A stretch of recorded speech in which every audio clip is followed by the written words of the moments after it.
I'm Devin Faraci with Badass Digest on CineFix here in Park City, Utah for Sundance 2013.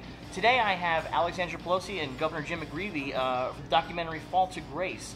I guess my first question has to be, if your scandal had involved a woman, would what have happened afterwards have happened? All that I can say is I'm blessed to have shared the journey that I have, and most importantly now at this point in my life to have a sense of self-acceptance, transparency, and be who I am. And I think, sort of, as I said, not to make it trite, but being a gay American. And today what's so wonderful about the United States is that the next generation of members of the LGBT community come out. It's no big deal. There's self-acceptance, there's grace, and that's a good thing.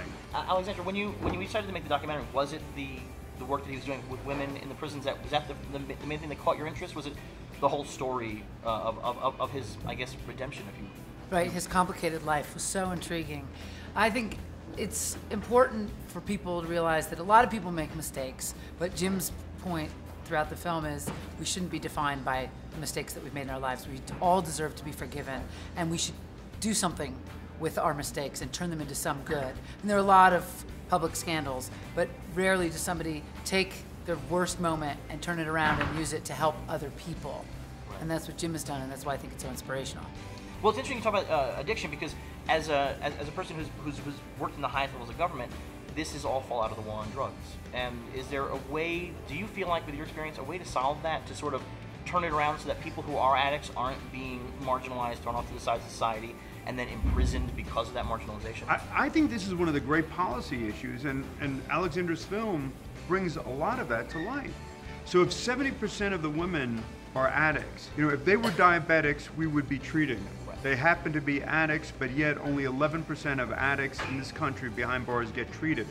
And so they go into jail, they go into prison, then they come out, they're still addicts. So what do? They go to the same street corner, the same people, places, and things, and pick up where they left off. Right. But I also think that there's a greater recognition of prisoners' rights, but specifically to your question, I think it is becoming a yawner. I think the issue of LGBT, people realize, again, it's your mothers, it's your fathers, it's your brothers, and deal with the content, as Martin King would say, deal with the content of our character, not the color of our skin or not our sexual orientation. Well, Jim, Alexandra, thank you so much for coming here. It's a really inspiring documentary. Thank you. I'm Devin Faraci. This is Badass Digest on CineFix. It's Sundance 2013. Subscribe so you don't miss a single interview. Cousin Pete, Uncle Al, and Jack heatedly discuss Superman's new beard and who else could have donned the cape. The Oscars may be Hollywood's biggest party, but every year someone gets left out. Gray Drake gives you 10 films that deserved better.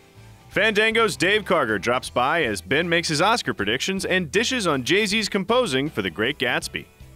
Amy Nicholson and Jeremy Smith joined Devin to round up who was a badass and who was just an ass in 2012. Get your film fix. Subscribe to CineFix.